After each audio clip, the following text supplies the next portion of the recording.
All right. Hey guys, it's Dr. Taylor, and today we are going to talk about uh, data prepping. So this is the second part of the series. We did the transfer, and now we have to do how we clean the data. So I'm going to walk you through it step by step, and we're going to start off with a presentation, and then I'm going to jump into SPSS and show you exactly how to do each of the steps that we talk about. So let's get started with the presentation. I'm going to share my screen and I am going to go to data prepping. You should see that up right now.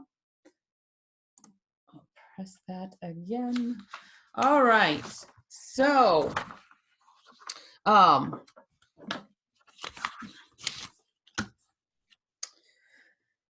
the data prepping workshop series, and today we're going to talk about cleaning the data, and this is a step-by-step guide for cleaning your data for analysis.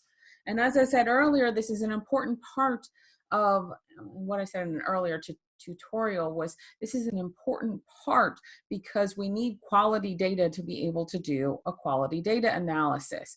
So what are you going to learn in this tutorial? Well, you're going to learn the 10-step process that researchers use to clean their data. So I'm going to go over real quick and then I'm going to jump into SPSS and show you exactly how each of these steps are done. But real quickly, first, you're going to identify the number of cases and variables that you have. And whenever you import raw data, you first want, you want to keep track of what you do step by step, number one. And the first thing you want to do is identify how many cases and how many variables you have. So how many cases are you starting with? And cases are the number of people who attempted to take your survey. And variables are the number of survey questions that you ask them. And remember, the questions that you asked in a survey, when they're imported into SPSS, might be a little bit different than they were shown in Qualtrics, meaning that you might have asked what you thought was one question. For example, what radio stations do you listen to? Check all that apply. Each one of the all that applies would become its own question rather than it being in one. And the reason is that it becomes dichotomous, meaning it's a 1 or a 0, or actually it's no answer. If it has a 1, then it means that the person selected it. If there's no answer, then it means that the person didn't. And so we just need to look through all those variables and identify how many of them we have to start out with. And we use this, and we have to report on it later to be able to say where we started with and what we ended up with to get the core data that we are reporting on. So the second step is to assign unique IDs to the case. We do this every single time we start a new project. We go through all the cases and we just give them a unique identifier. Typically that's like 1, 2, 3, 4, 5, 6, 7, and you just go down depending on how many cases that you have. I do know in some projects I've had where I've had different data sets that I planned on merging later on, that I went and I would create the unique identifiers and I would call them like R1, R2, R3, R4, R5, and then in the other data set, Q1, Q2, Q3, Q2, 3, 4, 5, you get my drift. And then later on, you can merge the two data sets, but you know which data set they came from. And by merging two data sets, what I mean is that I have data right now where I administered the survey in the US, and then I had a different survey, same exact survey, just copied over, and it was put into a new survey, and it was sent to the UK. And we did that because just through the data collection process, we had to keep them separate for one of the panels that we were using. It was a way that they priced everything out. We had to have them separate. All right, so assigning the unique IDs to each case, then you're going to delete any unnecessary variables. Your data collection tool will often add variables. You need to see what you need and what you don't need and delete what you don't need. Oh, excuse me. Then you're going to delete cases with too many missing variables. So a case is a person who took your survey. So it's all the data for the one person that took your survey. So you're going to look at each case and say, did they take the survey? Did they finish it? And if they didn't finish it, did we get enough data that we keep it, or did we not get enough data so we get rid of it? And so we have to make these decisions about how much is too much missing variables, and then delete cases going from there. The fifth step is that we're going to produce frequency and histogram charts for each of our variables. And we use that to be able to do the next three steps. And really what we use our frequency tables and histogram charts for is to detect errors in the data. This could be a design error, this could be a coding error, or this could be a respondent error. And so we're looking for those things in the data, and these frequency tables and histogram charts allow us to look at that. So step number 6 is identify variables with missing values. So missing values can indicate that either we had an error in our survey design, like maybe we didn't force the question and people just skipped it, or that there could have been something wrong with the survey. So we're looking to see, are these missing variables expected or unexpected? So for a multiple response nominal variable, a check all that apply question, SPSS is going to go through and give it a 1 if you selected it, and say you didn't answer it if you didn't, when in fact they did answer the question by not clicking on it. So some questions we will expect to have missing values, and I'll show you exactly what I mean when we get in the data. And then others you don't expect to see missing values. And if you don't expect to see missing values, you have to figure out what the error is in that variable and determine if you can use it in your analysis or not.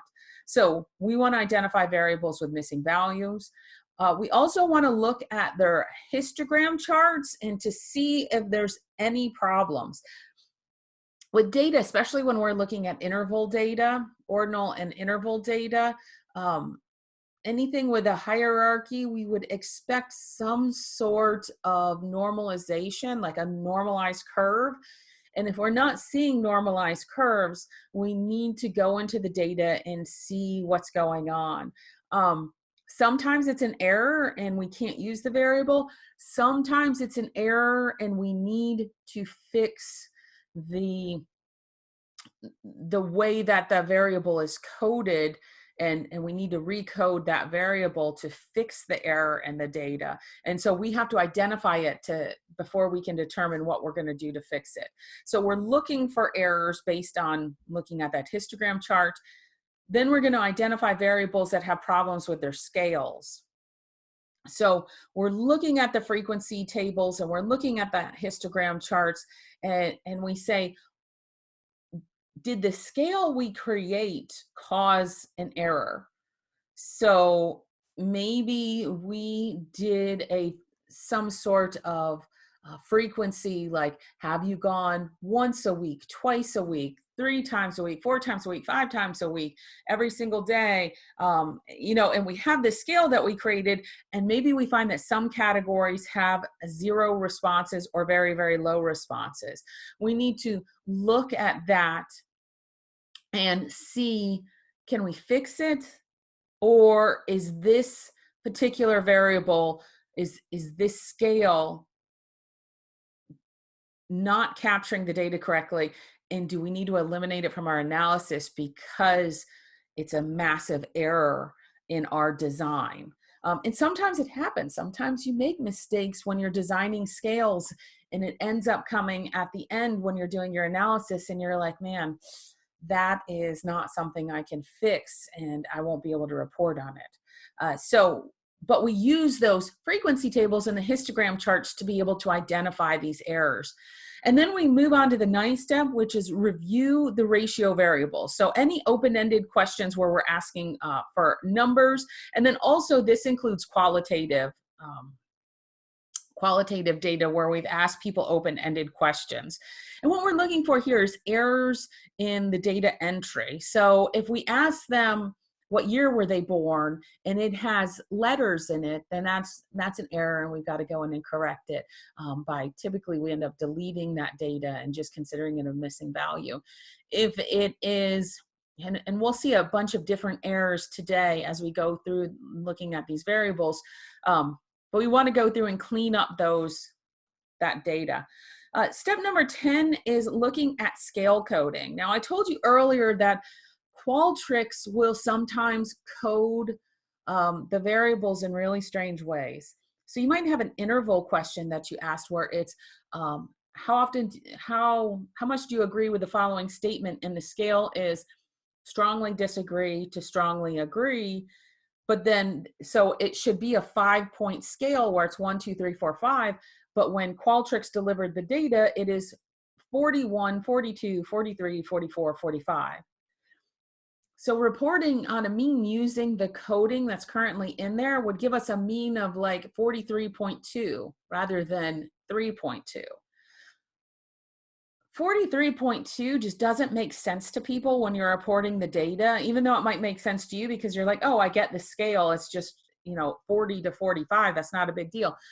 But we need to actually clean that up and make it a 1 to 5 scale because that makes more sense to people when we're reporting it. So we want to clean that up and look at that scale coding. So I'm going to show you how to do each one of these 10 steps. And walk you through the process today. So in order to do that, I need to stop sharing this with you, and I need to share my SPSS file. So let me see, here we go. I'm going to share that. All right, so let me move my little head up a little bit. Hopefully it's not gonna, here, I'll keep it down here. Hopefully that won't block too much, but I'll move it if I have to. All right, so when you open your file, so you've clicked on the file, the data file, you've opened it up, and this is your raw data, the first time that you're seeing this data. This is what it's gonna look like. And the first thing I want you to notice is that you have these two little buttons at the bottom, data view and variable view. Now, it's really, really important for you to understand what these two little buttons do, because the really cool thing about SPSS compared to Excel is that this is a database rather than just being a worksheet. So these two buttons are actually layers of data. So in the data view, you're going to notice right up here that we have start date, end date, status, and pretty much if we go down, we're going to see all of our questions, right? And so I can click on here and then it'll pop up that, this is my label, it's what the question is. And that's great and all. But when I go over to variable view and I click on that, you'll see that down here are all those variables that were up here on this row in data view. So I'm going to click back to variable view. So they list everything down, but now you can see, I can see the type of scale, the width, the decimal places. I can see the label and all of our survey questions. And as you can see here, this is all the questions that Qualtrics added. It's 17 questions that they added. We can see the values, which are the scales, columns, a line, and then the type of measurement scale it is. So a lot more richness to the data and being able to change and manipulate things. But going back to data view, oh wait, sorry, let me backtrack it. Staying here in variable view, if you look at how many variables we currently have 29 variables. And you want to keep track of that. You want to write that down somewhere so that for data integrity purposes, you know that you started with 29 variables, because in about 5 minutes, we're going to end up having quite a few less variables. And we just want to know where we started from and then where we ended up when we actually start doing the data analysis. So clicking back to data view, again, you have all of our questions up here. Now what you have in data view is all the actual data. So if you go down 1, 2, 3, 4, 5, 6, 7, 8, all the way down, you're gonna see these are all the actual surveys that people took. And so we have 182 surveys that people took. All right, and if we scroll across, we're gonna see all their answers. So here are their answers, the 1s and the 2s and the 3s, their qualitative answers that they gave. The age, or sorry, it wasn't, this is a what year were you born, but there were labels associated with it. And we're gonna see that actually created a really big error in my mind in this data set, because you have to go back and recode all those years into usable years. I'll show you what it means, but it became a really big recoding pain in the tushy. You won't have to do that for your assignments, but I'll show you what it is so you can understand. Q18 was zip code. Q19 was your household income. So this was an interval question, but hopefully you can see that these are cases, these are the actual surveys. And if I click over to variable view, all this is just telling me, okay, that Q11, okay, here's what the question was, and here's what those 1s and 0s mean. Like 1 means they selected TV as how did you find out about the Corpus Christi Outlet Mall? And then here you'll see for this question, how likely are you to visit the Corpus Christi Outlet Mall in the future?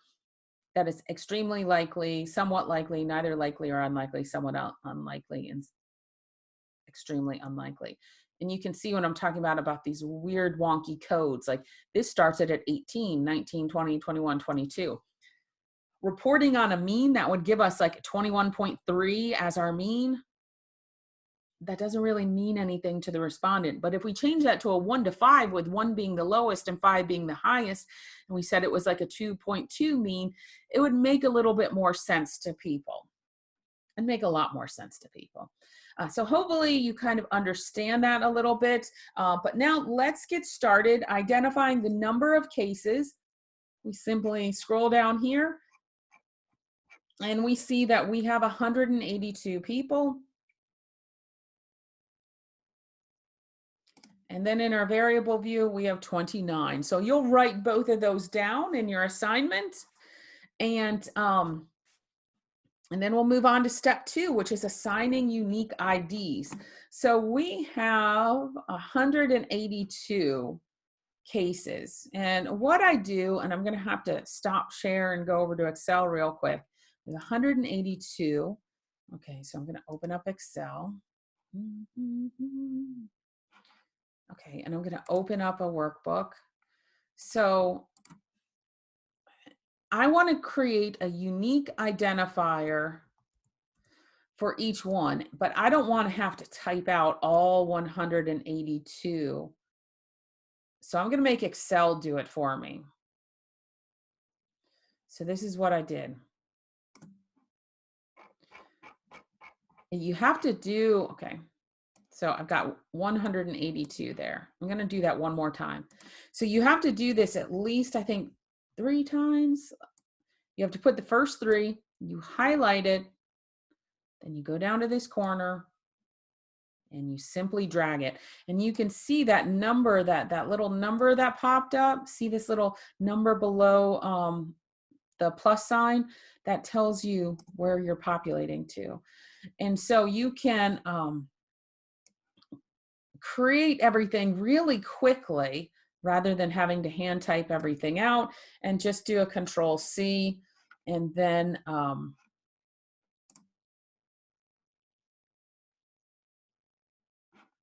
did I share that with you? I don't think I shared that with you. Okay, let me share. I thought I shared. I do apologize. Okay, let me start over. Okay, so I'm in Excel.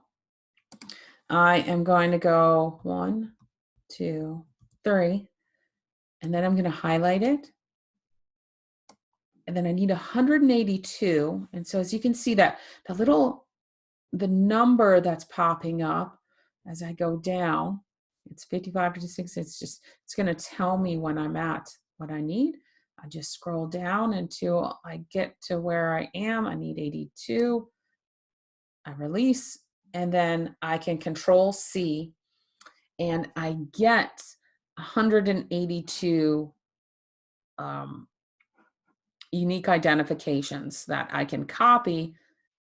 And then, okay, I'm going to stop share. I'm going to go back over to SPSS. So I'm going to go share. Where did it go? Okay, right there, share. And now I have to go into variable view, click on one, and I want you to right click. Okay, right click, and then go down to insert variable. And then click on right under name. And I just always call this case ID. You don't need any decimal points. And it is it's a scale. All right, so then we're going over to data view. And what we're gonna find is this case ID variable that is up. We're gonna click on that first box right there. We're gonna right click, and we're gonna go to paste. And as you can see, now you have these unique case identifiers for each and every one. I am going to save it. At this point, I'm going to save it as version 2.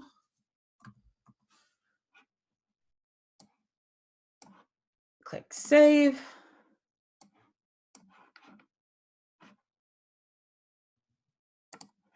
Gives me an output file, which you did not see pop up, but I'll show you the output in just a minute when we actually do something interesting with it. But we have finished step 2. Now we go on to step 3, deleting any unnecessary values. All right, sorry, not values, variables, deleting any unnecessary variables. And so let's go into data view so we can see it from the top, so you can actually see all the data that's being populated. So we have the start date. This is when the respondent started the survey, and this is the end date when they ended the survey. So you can see it gives you a date and a time. Sometimes you need that information, sometimes you don't. We have a status. This is the status is, so we have where, start date, end date, status, IP address. Okay, the response type. So the status is the response type, and this has a scale of IP address, survey preview, survey test, imported spam. So this tells us if this was a survey that came from an IP address, or if it came from our survey preview when we were testing the survey, when we were, hitting publish and entering data as we were working on our survey. Was this from a survey test period where maybe we sent out a preliminary test to a small subset of people? It could be imported in spam and such, but that's what this status variable means. You can see it has a 1 here, which means it was an IP address. The rest of the data is, I'm sorry, this one is a 1, which was a survey preview. So this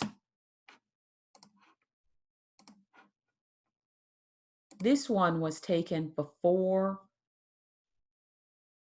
we went live with the survey. And we don't want that in our data set because it was just us messing around trying to make sure that the survey worked properly. So we want to delete that. All right, and so once we have all zeros and we feel comfortable in our response types, that they've all come from IP address and they're not imported. You would have times when you might have imported some data. But for us, we just want all IP addresses for now. So this status is done. We've cleaned the data using that. And so I want to, I'm not concerned about the start date, the end date, and status. So I want to get rid of those variables so I don't see them. They take up a lot of space and I don't need them for this analysis. So I'm going to highlight those, right click it, and clear. Okay, the IP address, it gives you the IP address of the respondent. I don't need that data. It doesn't, I want to look at it to see if there's anything that's duplicated. There shouldn't be. So I can like sort it as sending and look to see if anything is the same. If I see like one IP address that has like 50 surveys coming from it, if I did not send someone out into the field with a computer where they were letting people take the study, then I don't want them, then I would be worried about that. All right. But for this study, I'm not. So I am going to clear that, and I am in data view, and I can click on this, right click, and clear it from here. All right, progress. This is, did they complete the survey or not? And I want to keep that. Duration in seconds. I'm not really worried about this. Sometimes people can take too long. I like, let's see, view ascending. It took this person about 1.5 minutes to take the survey. And that can be questionable. We're not going to delete the data, but if you see somewhere it's like 5 seconds to take it, you might say, hey, I don't want to take their, I think they just kind of click through real quickly and I don't want to accept their data in this data set. And so you could choose to delete it. For what we're doing, we're going to keep it. Did they finish the survey? All of these people finished the survey. So we don't need to, we can delete that one. The recording date, we don't really care. Response ID, this is, they give it their own unique response ID, which is a hobbledegook. So I just delete that along with these other blank spaces. I don't care about their latitude and longitude. So I clear that. User language, they're all the same here. It's all English, so it's doesn't matter. I do keep the distribution channel because we had, and I'll go back to variable view, the distribution channel, we had, for some reason, the label's not coming across, but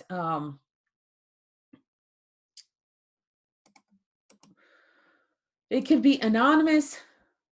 You send the anonymous link, so it says anonymous, or it can be email. So I can send through Qualtrics emails, and then I know if this came through the email system or through the anonymous link. So I want to keep that one. All right, and then we go into our questions. We want to keep each of our questions. So we have finished step 3, which is deleting any unnecessary variables. Now we want to go into delete any cases with too many missing variables. Now, for this one, we had a screener question, which was, have you ever heard of the Corpus Christi outlet mall, which is a made-up mall for this data set? And I'm going to hit ascending, or actually, sorry, I'm going to hit, I think it was descending, yes. And so as you can see, we get these little dots in the answers. And those dots means that the person didn't answer that particular question. And they didn't answer all these questions because they were sent to the thank you page immediately, just like they did with our survey. So we don't need these in our data set. So we're going to get rid of them. And we're going to look at the rest, and you could say, wow, this person, you know, they didn't have any answers here. Well, this was a multinomial response. How did you find out about it? And there were actually a multitude of answers here, and I only picked 4. So this person, they probably selected one of the others because we did force the question, but it's a 1 if they selected that, and a little star if they didn't, and so they didn't click any of these. And that's okay for this data. We would expect it for a multiple response question. Now, we would not expect it for, let's see, Q12, how many times have you visited? That was a ratio variable. How likely are you to visit is an interval. What could CC, this was a qualitative, then gender's nominal, what year were you born is, it's a, well, it's technically a ratio, but we set it up where it was labeled what's your zip code and what's your household income, so it's an interval variable. So we would expect all the rest of them to be filled up. And so we're missing a couple zip codes, but not that big of a deal, all right? So we're not seeing anyone who has a whole lot of missing data, and that's good. So we have finished step number 4. Now we want to go on to step number 5, which is to produce frequency and histogram charts for each variable. So this is relatively simple. We're going to go up to Analyze. You're going to click Analyze. You're going to go down to Descriptive Statistics. You're going to click over on Frequencies, and you're going to click it. Okay, and then starting with this have you heard all the way down, and I just have you heard, I clicked it, scroll all the way down, I'm doing a shift and then a click, and then I hit this button and it moves it all over. So what I want to do is make sure that the frequency tables button is clicked, but then I also want to go into charts. I want to click histograms. I want to click show normal curve. And then I'm going to hit continue and OK. And it could take a minute, and the slower your computer is, the longer this is going to take. It does take a good bit of processing power to be able to produce all of these things. But what you're going to get here are the basic statistics. This is just how many people answered the question and how many did not answer the question. So how did you find out? We have missing values for each of these questions. And again, this was a multiple response, so we expect to have missing variables. However, for the rest of them, we expect to see a 0. And so we have 171 as our current N, and a 0 for all the questions that are not multiple response, which is exactly what we want to see. And then we have frequency tables here. So it tells us how many people said yes. The frequency is 171. It's 100% said yes, because that was a screener question. And we cleared out those things. And so we don't expect to see any no's, because we got rid of all that data, because we don't want to hear from people who haven't heard of the Corpus Christi Outlet Mall before. So we have the question, how did you find out about it? And the responses were, this was a multiple response. So it was either TV, or they got a system missing. So missing system missing. And so 42% of the people said that they heard about them from TV. 8% pretty much said that they heard about it from radio. 42% said it was word of mouth. And 36% heard about it from social media. And so this, for the multiple response nominal variables, you can't do a whole lot of data analysis. It's essentially just reporting on what percentage said that, that's how they found out about it. And so it's okay. We've got the perfect amount of data. There doesn't look like there's any errors in that data, so that's excellent. All right, approximately how many times? This was an open-ended question. So we're looking through the data, and we're going to look at this. We're going to double check this later, but look, it's got some issues with with the data that we can see already. But our frequency chart is looking good, extremely likely, somewhat likely, neither. Okay, looking good. We got our percentages. We got our open-ended questions, and we're going to go through that later. But we've created these frequency charts, and then we have these histogram charts. Now, with nominal variables, the histogram chart doesn't mean anything because you don't expect a normalized curve. You wouldn't expect a normalized curve for if you had gender and it was male, female, or prefer not to answer. You wouldn't expect any kind of normalized curve for that. So typically you don't do a histogram check for nominal and multiple response nominal variables. But for this, I wanted to show you what it would look like so you'd understand why we don't. So it was a 1 or a 0, and they're only showing the 1. So this means really nothing. So it's worthless data. We didn't have to do it, but again, I'm just showing you so that you understand. Now, this was how likely are you to visit it? And then we had 18, 19, 20, 21, 22 because we had that wonky coding. And see how it gives you the mean of 19.55? You're like, that doesn't make really any sense. This data is skewed to the right, which if you remember correctly, 18 was extremely likely. So the higher the number means the less likely you are to do it. So we have our scale backwards and the coding is off. So that's kind of what these histograms can tell us, because we can look at the coding. We can say, hey, there's a skew going on here. Do we expect the skew? Do we not? Because something that's heavily skewed could indicate that we're having issues with our scale. Going down to gender, of course, you wouldn't expect a normalized curve here, but this is just to demonstrate why this is an error. What year were you born? And again, I'll show you the coding as to why this is where it is, but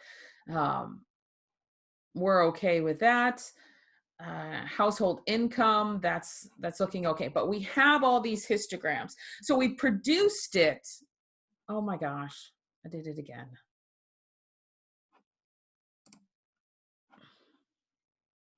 Okay, so let me share that screen with you. I have to share the output screen.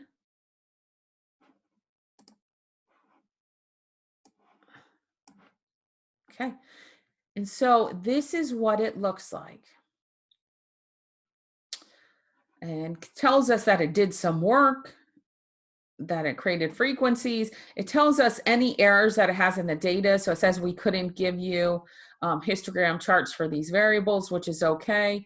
It gives us this statistics box, which tells us how many people answered it. It was a valid answer. And it's for each of the questions. And how many did not answer it, which means we have missing variables. And we go all the way across. And you can see that for this question, it's 0. For all these other questions, it's 0. And then you're like, wow, why do we have these high numbers for these questions? Well, this is a multiple response nominal variable. It's a check all that apply question. So people either check that that was how they found out about the CCOM, or they didn't select it. So we would expect to have these high missing variables for that. So that's okay. If we had high missing variables for the other, when we're looking at our interval or ratio variables, then we would have a problem and we would need to decide what we were going to do with the data. So moving down, we have these frequency tables. And again, have you heard of the Corpus Christi Outlet Mall? This says yes, and this is our frequency. 171 people took the survey, and 100% said they have, which is, this was a screener question. We want 100% of the people to have heard about this. And then this is the multiple response. So 72 of the 171 said that they heard about it from TV. So 42% had learned about it from TV, 28% from radio, word of mouth was 42, and it was 36 for social media. All right, so that looks pretty good. Looking at this frequency table, we can see, we're going to look at it in a second. I'll show you how to look for errors, but I just wanted to show you real quick what it is. And then I want to show you the histogram charts, and then we'll go deep dive into looking for errors. But this is what your histogram charts look like. And again, we're looking for that normalized curve, and we're going to use this to kind of find errors in the data. So we have finished step 5. Let's move on to step 6. We're going to identify variables with missing values. So looking right here, we're looking at this missing value. Okay, good. Oh boy, whole bunch. Good, good, good, good, good. Good, good. Okay, and we might find 1 or 2. It really depends. If you force the answers, then you should get zeros for the most part. If you don't force the answers, each one is going to be different. A lot of times you like to keep it so that it's forced, so that this sample size is the same, because you're going to be reporting on that sample size. And if you have the same sample size for everybody, you can do it quickly. And when you're talking about your sample size in a particular slide, otherwise you, on every single slide for a new question, you have to tell them this had a sample of blah, blah, blah. When you're looking at missing variables right here, you have to determine, this is high, is this a problem, or is this normal? And so 124.99, you're like, wow, that's high, but this is a check all that apply question. And so we would expect it to be high. And so this is perfectly fine when you're dealing with multiple response nominal questions. We would expect it to be high, but gender was a nominal question, and we would expect to see 0 because you can only pick 1. So this was pick all that apply, which means that SPSS turned each one of these items into its own question. So it was a 0 if you clicked it, a 0 if you didn't click it, a 1 if you did. And so it was broken into pieces. So we are fine on our missing values for all of our questions. We have passed that check. And we would want to, just in our notes, write down, okay, these variables had high missing values, and we expect this because it was a multiple response question. All right, so moving on to identifying variables, step number 7, identifying variables with problematic histogram charts. So let's go down to our histogram charts. All right, histogram. Now, when we're doing our histogram charts, typically we don't do histogram charts for the multiple response nominal variables or nominal variables, because you don't expect a normalized curve. For the multiple response, it's a 1 or a 0, it's binary. And then actually in this case, it's just a 1. So you don't get a curve at all. And so it's unnecessary. But I had you do it so that you could see, and so that you could learn that, oh, I don't need this because it doesn't tell me anything. So we can just scroll through here, but you can see on this one, we have how likely are you to visit CCCOM in the future? It was 18 was very likely, and 22 was very unlikely. We see it skewed more towards the very likely. But as you can see right here, we have this coding, and this coding is not, we would expect it to be a 1 to a 5. But another problem is that this is very likely. Very likely should be over on this side, because we would expect our lower numbers to represent a lower value, so more negative. So a very unlikely should be a 1, and a very likely should be 5. So that way, when we say it's a 2.6 or a 3.2, you know it's more on the positive side than the negative side. And so what I was talking about with the mean right here, because this scale is all wonky, this mean is 19.55. It doesn't really mean anything. And you would think, wow, it's high. That's great. Lots of people are likely to visit it. But in actuality, a 19.5 on a 20, on a up to 22 scale would be negative. and it would suggest that it was lower, but there's an error. The whole point I'm trying to get at is there is an error in this question. We need to change the coding. We need to do two things to the coding here. We need to, one, change the coding to a 1 to 5 coding, and two, we need to flip the scale so that what is 18 should actually be the number 5, and what is 22 should be the number 1. So it should be 5, 4, 3, 2, and 1. And I'll show you how to do that in our recoding. But right now, what we're doing in this whole 10-step process of cleaning the data is simply identifying that, okay, this question right here, I need to recode later. And you're just taking notes saying, this is what I need to do to this data. So, all right, we've identified one that we have problems with.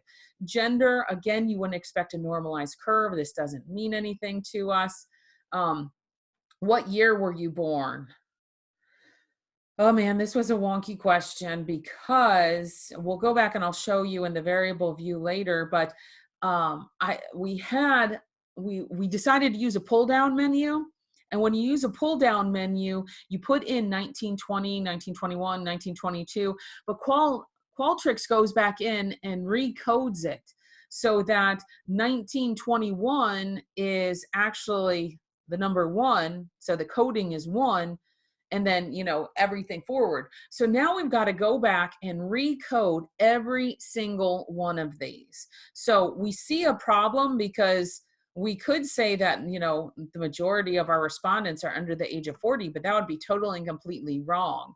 Because right here it says, what year were you born? The mean was, you know, 32.65. So that doesn't even answer the question. So we've got a coding problem here. We need to write it down and then come back to it to figure later when we do our recoding to figure out what we're going to do to solve it. We're simply identifying errors right now. All right, so an error in that one. What's your household income? We had 1, 2, 3, 4, 5, 6. Look, it's normalized. We have different people in different buckets. This was lower income, and we expected to have more people, you know, in this lower income because of the sample that we took. But it was good to see that, you know, we were kind of more normal. This is a little bit on the bimodal side, which means we have 2 different peaks, and it's okay for what we're doing, but if we had peaks in this normalized curve kind of dipped in the middle, we would know that we had an error issue that we needed to investigate further. All right, so we have checked out our histograms and we have identified problems in our data with the what year were you born, and that how likely are you to visit. We know we have to recode those things. The last part is identifying variables that have problems with their scales.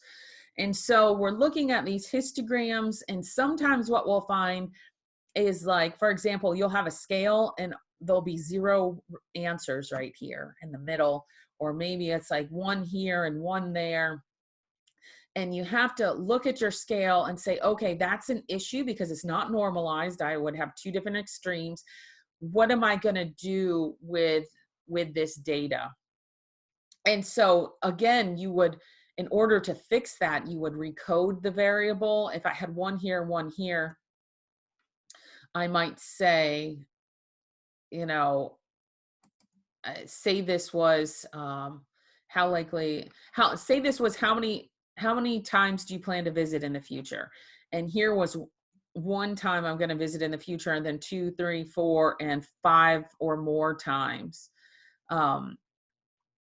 I would probably say, you know, this many people are going to come 1 time, 0 people are going to come 2 to 4 times, and then however many people are here are going to go 5+ times. But I would want to consolidate this scale from a 5-point scale to a 30-point scale. So hopefully that makes sense. We don't have any of those errors in this scale. We do right here. See how we have some missing values where nobody picked those.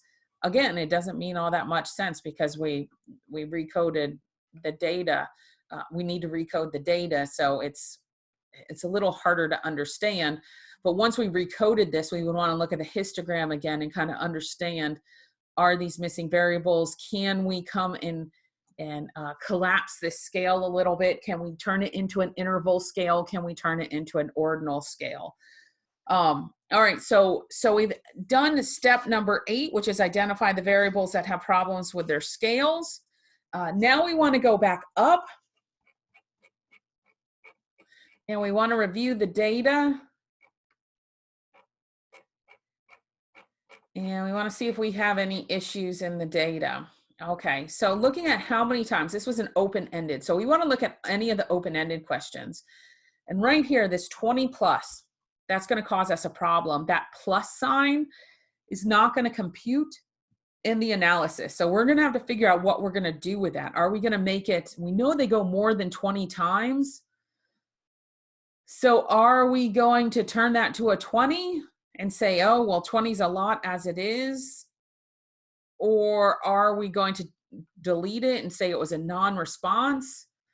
I'm not quite sure. This one is 2, and this one is TEI, which the interesting thing is if you look on a keyboard, because a lot of people answer this on the phone, on a keyboard, the W is next to an E and the I is next to an O. So we could safely say that that is a 2 as well. So we just need to go in and change this in the data. So I'm going to show you how you do that. Again, I've got to do a stop share. And I have to share my other screen with you. We got to go back to the data. All right. And so what I'm going to do is that was, I do believe that was question 12. First, I'm going to sort it. And we're going to get our 0, 1s, 12, 15. Here's our 20 plus. 20 is a lot of times to visit, especially when you look and we are over halfway through the data, like 3/4 of the people. Let's see, we have 179, right? How many do we have? We have 171 and 99% of the people. So what is that? 99 divided by 171 equals 57% of the people go 2 or less times. And then you have 20. So could they be in this 25? Oh, wait, there's 3s here. So we're missing the 3s. So, wow, it's a large chunk of people that, that go more. So I feel confident saying we can just put 20 in and then it's not going to ruin the integrity of the data, because that's a really high number to go to a mall. And so it's not going to degrade the integrity of the data if we just change it to 20. And why I say that is because if we remove it and say it's a system missing, then we're removing a very high frequency visitor. And so that does degrade the quality of the data when we do the analysis. So we have a trade-off that we have to make. All right, so I'm going to go back in, and then the 2, I'm going to change that to a 2 and that to a 2. And then I'm going to go back to analyze, and I'm going to do frequencies, and I'm going to hit reset to clear everything out. But I just want to look at that one, approximately how many times. All right, and I'm going to click OK, and then I'm going to stop share, and then I'm going to do a reshare output. Okay, and then now you can see we have this new frequency, and I don't understand why it's not putting the numbers in order. Let's see. Let's go descriptives.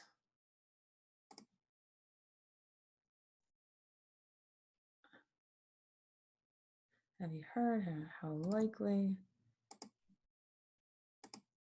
Okay.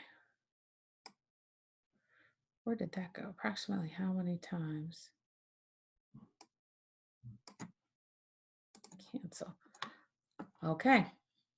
Now I know what the issue is. All right, so I'm going to stop share. I'm going to go back to the data. It's so much easier for you because you won't have to click on this stop share. All right, I'm going to go to variable view.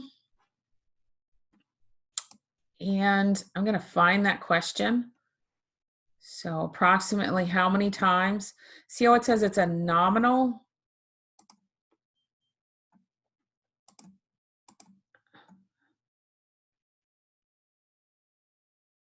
Am I in the wrong one? Okay, aha, so this is the problem. It's saying it's a string data right here. So we have a type issue. We want to change that to numeric. Our width, that's fine. We'll keep it where it is.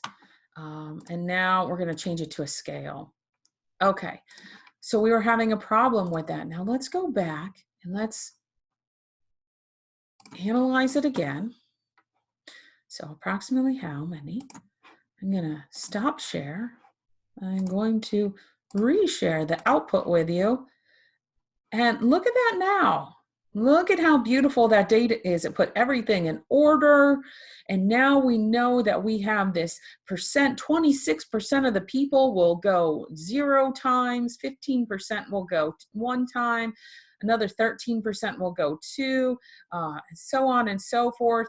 And look at over here, this cumulative percent. You can look and you can say, well, 83 point, almost 84% of the people will go 6 or less times.